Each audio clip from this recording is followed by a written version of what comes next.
RMS Titanic সম্পর্কে আপনি কি জানেন? আরএমএস টাইটানিক একটি ব্রিটিশ যাত্রীবাহী বৃহদাকার সামুদ্রিক জাহাজ ছিল। 1912 সালে জাহাজটির প্রথম সমুদ্রযাত্রায় সাউথহ্যাম্পটন থেকে নিউ ইয়র্ক সিটি যাওয়ার পথে হিমশৈলের আইসবার্গের সঙ্গে সংঘর্ষে উত্তর আটলান্টিক মহাসাগরে ডুবে যায়।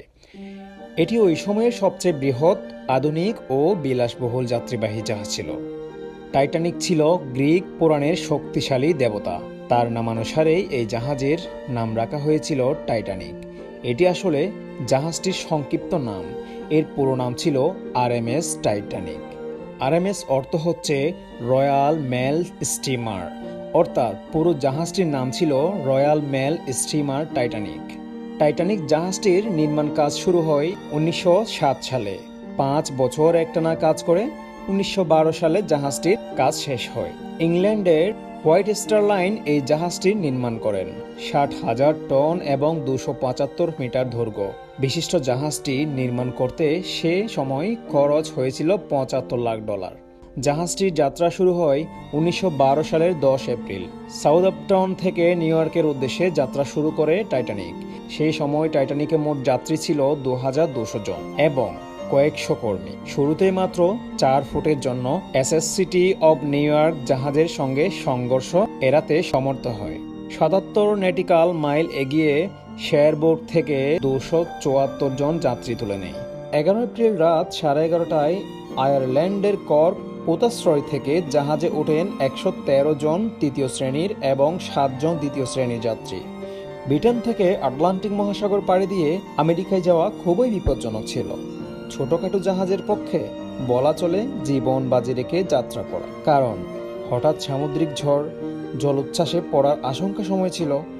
তারপরও এত সংখ্যক যাত্রী সমুদ্রের রোমাঞ্চকর এই ভ্রমণ উপভোগ করার জন্য টাইটানিকের যাত্রী হয়েছিল।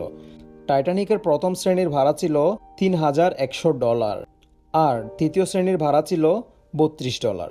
14 এপ্রিল দুপুর 2টার দিকে আমেরিকা নামের একটি জাহাজ থেকে রেডিওর মাধ্যমে টাইটানিক জাহাজকে জানায় তাদের যাত্রাপথে বড় একটি আইসবার্গ রয়েছে। শুধু তাই নয়, পরবর্তী মিসাবা নামের আরও একটি জাহাজ থেকে এই একই ধরনের সতর্কবার্তা পাঠানো হয় টাইটানিকে। এই সময় টাইটানিকের রেডিও যোগাযোগের দায়িত্বে ছিলেন জ্যাক ফিলিপস ও হ্যান্ড ব্রিজ।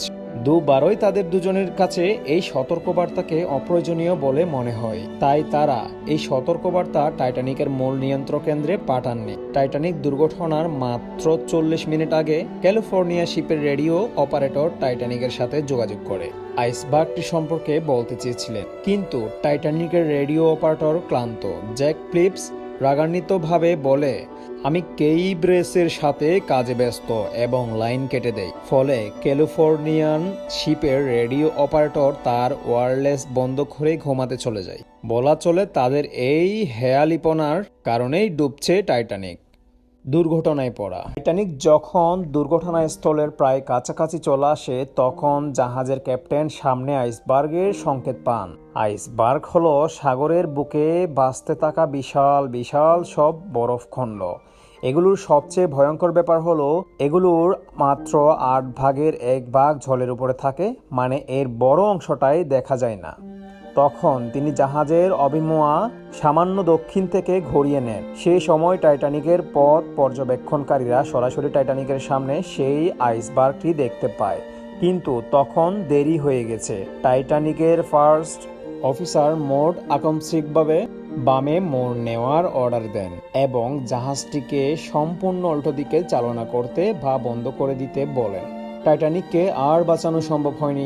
এর ডান দিকে আইসবার্গের সাথে প্রচণ্ড ঘষা খেয়ে চলতে থাকে, ফলে টাইটানিকের প্রায় 90 মিটার অংশ জুড়ে চির দেখা দেয়। টাইটানিক জাহাজটি যেই স্থানে ডুবেছিল সেই স্থানের নাম হলো Great Bank of Newfoundland. Titanic সর্বোচ্চ 4টি জলপূর্ণ কম্পার্টমেন্ট নিয়ে ভেসে থাকতে পারত, কিন্তু জলপূর্ণ হয়ে গিয়েছিল 6টি কম্পার্টমেন্ট। এছাড়া জল প্রতিরোধের জন্য 12টি গেট ছিল। ভাগ্যের নির্মম পরিহাসে এমন জায়গায় জাহাজটির ধাক্কা লাগে যে সবগুলো গেটের জল প্রতিরোধ বিকল হয়ে যায়। জলের ভারে আস্তে আস্তে সমুদ্রে তলিয়ে যেতে থাকে টাইটানিক। সম্পূর্ণ অংশ তলিয়ে যাওয়া রাত 2টা থেকে 2:20 মধ্যে টাইটানিকের সম্পূর্ণ অংশ আটলান্টিকের বুকে তলিয়ে যায়। ডুবে যাওয়ার শেষ মুহূর্তে জাহাজের বৈদ্যুতিক সংযোগ বিকল হয়ে যায়। বেঁচে যাওয়া যাত্রীদের উদ্ধার। টাইটানিক যখন সমুদ্রের বুকে তলিয়ে যায় ঠিক 1 ঘন্টা 40 মিনিট পর রাত 4:10 সেখানে আসে দি কারপাথিয়া নামের একটি জাহাজ। জাহাজটি সমুদ্রের বুকে ভেসে বেড়ানো 700 জন যাত্রীকে উদ্ধার করে সকাল 8:30 দিকে নিউ ইয়র্কে চলে যায়। তো দর্শক, এই ছিল আজকে আপনাদের জন্য টাইটানিক নিয়ে কিছু কথা। পরবর্তী ভিডিওতে হয়তো আমি এটি নিয়ে আরো কিছু আলোচনা করতে পারি। ধন্যবাদ।